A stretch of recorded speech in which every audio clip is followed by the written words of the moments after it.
நாம இந்த உலகத்துல என்ன செய்யறோம், எங்க போயிட்டு இருக்கோம்? தினமும் காலையில எழும்புறோம், அந்த நாள் நம்மள வரவேற்குது. ஏன் எதுக்கு என்ற எந்த கேள்விகளும் இல்லாம அப்படியே நாம தொடர்ச்சியா போயிட்டு இருக்கோம். உன்னால எவ்வளவு முடியுமோ அவ்வளவு சம்பாதிச்சுக்க, சோர்ந்து போயிடாத, களைச்சு போயிடாத. டிவியில எதையெல்லாம் பாக்குறியோ அதெல்லாம் அப்படியே செய். தலைமுடியில இருந்து ஆடை அலங்காரம் வரைக்கும் எல்லாத்தையும் ரொம்ப யோசிக்காத. உனக்கு என்னெல்லாம் தோணுதோ அதை அப்படியே செய். உனக்கு குழப்பமா இருக்கா, தண்ணி அடி. உனக்கு விருப்பமானதை கேட்கணுமா, ரேடியோவை ஆன் பண்ணு.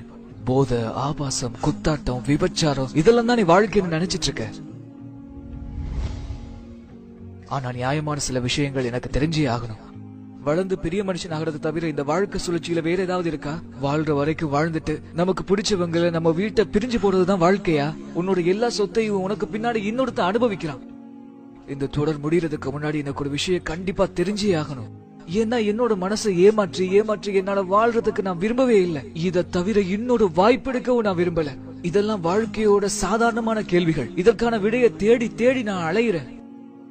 நாம இங்க என்ன நோக்கத்துக்காக வந்திருக்கோம்? நாமெல்லாம் எப்படி இங்க வந்தோம்? யார் நம்மளை இவ்வளவு நேர்த்தியா படைச்சது? இந்த உடல்ல எந்த விதமான குறைபாடையும் காண முடியாத அளவுக்கு நம்மளை இவ்வளவு அழகா படைச்சது யாரு? நாம இந்த உலகத்தை விட்டு போகும்போது நமக்கு என்ன நடக்கும்? இல்லனா இந்த உலகத்துக்கு மதிப்பு இருக்கா இல்லையா? இந்த கேள்விக்கெல்லாம் நம்ம கிட்ட பதிலே இல்ல. இந்த உலக வாழ்க்கைக்கு நோக்கமே கிடையாதா? எல்லாம் தானா உருவாகிச்சா? அப்படி நீங்க நினைச்சிட்டு இருந்தா நான் இன்னும் சில கேள்விகள் கேட்கிறேன். அப்படின்னா உன்னை நீயே படைச்சியா, இல்ல உன்னை வேற யாராவது படைச்சாங்களா? ஏன்னு சொன்னா நீ எந்த குறையும் இல்லாம பழுது இல்லாம அவ்வளவு நேர்த்தியா படைக்கப்பட்டிருக்கிறியே. உண்மையிலேயே நீ ஒரு சிறந்த படைப்பு. விரல் நுனியில இருந்து உன்னுடைய எல்லா அங்கங்களும் நேர்த்தியா இருக்கு. மனித கண்களுக்கு நிகரான ஒரு கேமரா இந்த உலகத்துல இல்லவே இல்ல. மனித மூளைக்கு நிகரான ஒரு கம்ப்யூட்டர் இந்த உலகத்துல எங்கேயுமே கிடையாது. அகில உலகம் அண்ட சராசரத்துல இருக்கிற எல்லாரும் சேர்ந்தாலும் ஒரு ஈய கூட படைக்க முடியாது. இப்படி எத்தனையோ அத்தாட்சிகள் இருந்தும் எல்லாத்தையும் நம்ம புறக்கணிச்சு வாழ்றோம். ஆனா அறிவியல் சொல்லுது உலகத்துல எல்லாமே தானா உருவாகிச்சு அப்படின்னு. ஒரு சின்ன கணக்கு, 0+0+0 என்னைக்குமே 1 ஆகாது. ஆகவே சிந்திங்க, இந்த ஒழுங்கமைப்பு எப்படி வந்துச்சு? எல்லாத்துக்குமே ஒரு தொடக்கம் இருக்கு, ஒரு படைப்பாளம் இருக்கா?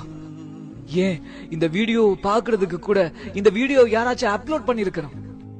பிக் பேங் தியரி எனக்கூடிய பெருவெடிப்பு கொள்கையை நாம நம்புறோம். ஆனா அந்த பெருவெடிப்பு கொள்கைக்கு காரணமானவன நாம நம்ப மறுக்கிறோம். அல்லாஹ் ஓர் ஆன்மாவில் இருந்து அனைத்தையும் படைத்தவன். அவன் தான் நித்திய ஜீவன், எஜமானன், ஆட்சியாளன், அனைத்தையுமே நிர்வகிப்பவன். அவனுடைய படைப்புகளை போல அவன் கிடையவே கிடையாது. அவன் கற்பனைகளுக்கு அற்பாற்பட்டவனா இருக்கான். மேலும் அவன் மனுஷன் கிடையாது. அவனுக்கு இணையா இந்த உலகத்துல எதுவுமே இல்ல. உன்னை புரிஞ்சுக்கங்க, அவனுக்கு நிகர் அவன் மட்டும்தான். மேலும் புரிஞ்சுக்கங்க, நம்மள அவன் அப்படியே விட்டுற மாட்டான். இந்த உலகத்தை பாக்குற போது எவ்வளவோ நேர்த்தியான படைப்புகளை நாம பாக்குறோம், ஆனா புறக்கணிச்சு வாழ்றோம். ஒவ்வொரு மெஷினுக்கும் அதனுடைய இயற்கை பொறிமுறைக்கு ஒரு புத்தகம் இருக்கிற மாதிரி நம்முடைய வாழ்க்கைக்கு ஒரு புத்தகம் இருக்கு. அது திருக்குர்ஆனும் இஸ்லாமும் தான். இது மட்டும்தான் சரியான தேர்வு. இங்க பாருங்க, லாஜிக்கா சொல்லணும்னு சொன்னா இறைவன் என்பவன் ஒரே ஒருத்தன் தான்.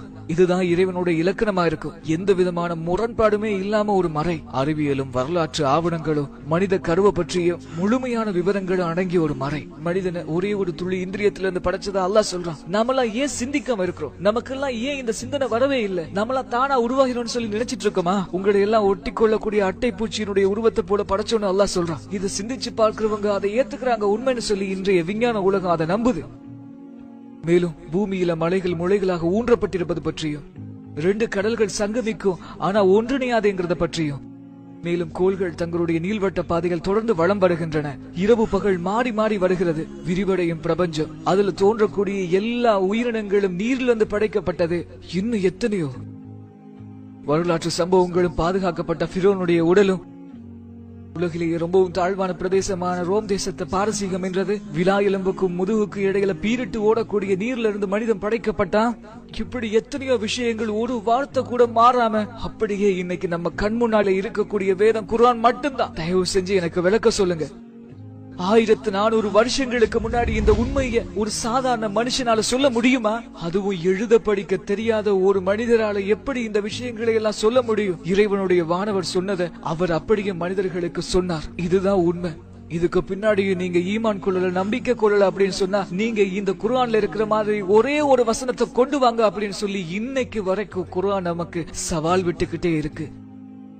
நாமெல்லாம் இறைவனை கேளிக்கை ஆக்கிட்டோம். அவன் தந்த வேதத்தை நகைச்சுவையா, நகைக்கப்படக்கூடியதா, ஏன் சொல்ல போனா நாம காமெடி ஆக்கிட்டோம். நாமெல்லாம் எப்படி வாழ்றோம்? நம்முடைய மனசு என்ன சொல்லுதோ அதை கேட்டுக்கிட்டு நம்ம மனோ இச்சை பிரகாரம் நம்ம வாழ்ந்துகிட்டு இருக்கோம். இதுதான் உண்மையான வாழ்க்கையா இருக்க முடியுமா? இந்த உலக வாழ்க்கை தான் நிரந்தரமானது அப்படின்னு சொல்லி நம்ம நம்பி வாழ்ந்துட்டு இருக்கோம். நாம எல்லாம் வாழ்றோம், இருக்கிறோம், பின்னால மண்ணோட மண்ணா மக்கி போறோம். ஒரே ஒரு சின்ன திருத்தம், புற்பூண்டுகள் கூட செத்து அழிஞ்சதுக்கு பின்னாடி மழை பெஞ்சா அது மறுபடியும் உயிர் தெழும். அல்லாஹ் சொல்றான், நீங்க இறந்ததுக்கு பின்னாடியும் உங்களுடைய விரல்களுடைய நுனிகளை கூட நாங்க திருப்பியும் மறுபடியும் நேர்த்தியா கொடுப்போம் அப்படின்னு. எதுவும் அவனுடைய பார்வையிலிருந்து மறைஞ்சிட முடியாத மகத்தான அந்த இறைவனுக்கு மிக அருகாமையில நாம எல்லாரும் இருக்கிறோம். அவன் மிக அருகில இருந்து நம்மள கண்காணிச்சிட்டு இருக்கான். அதை மறந்துடாதீங்க.